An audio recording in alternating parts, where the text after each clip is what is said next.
describe what they look like? I could, but it would probably take a whole lot of time. The reason I state that, when I got out in 1989, we had cataloged 57 different species. You have individuals that look very much like you and myself that could walk among us and you wouldn't even notice the difference, except for some of the things that they might be able to go ahead, even in a dark room, and touch an object and go ahead and identify what color that object might be. They would have a heightened sense of smell, sight, hearing. The situation is that you have various types of what we normally call grays. We didn't call them grays in the military, but you had at least 3 types of the grays. You had some that were much taller than we were. The unique thing that I'd like to point out for the most part is that the entities that we did catalog were in fact humanoid. Now this created a situation where the scientific community was trying to figure out why that would be the case, because you would expect that if life evolved on other planets, that they would take on some type of other being, so to speak, not necessarily look humanoid or be bipedal such as we are.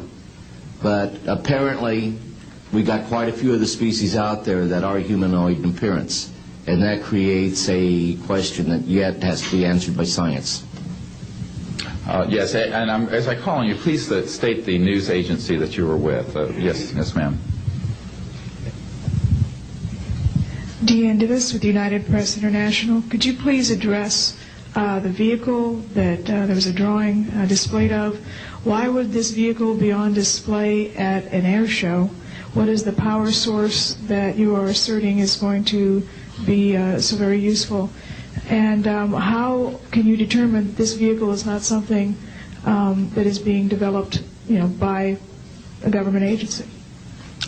In fact, I think that was the testimony. This is an alien reproduction vehicle, and just to be clear, this means that it is based on advanced anti-gravity and zero-point energy propulsion systems. Those are the propulsion systems.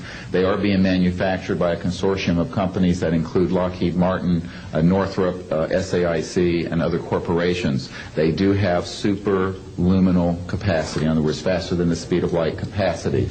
I think Mr. McCandlish and other witnesses that he's identified could go into more of the technical physics of it. I'm just a country doctor from Virginia, I tell people. I mean, really. And but this is actually what is the reason it's called alien reproduction vehicle, is that it's based on the study of extraterrestrial vehicles, but it is manufactured by human military intelligence, aerospace contracting arrangements. And this is very important. It means that we, Homo sapiens, have the ability to access this so-called zero-point field of energy, which is the ambient field of energy from which all matter and energy is fluxing, and can access that energy and generate all the power we need to run this planet without fossil fuels or pollution. Do you have any direct evidence, though, that this, I mean, we're talking about the same government that so appropriately named a snooper program Carnivore.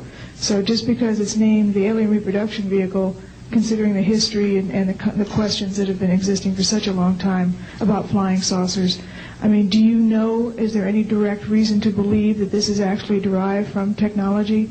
Any of the witnesses who can attest to that? And how would this, a propulsion system, a rocket engine doesn't necessarily translate into electricity.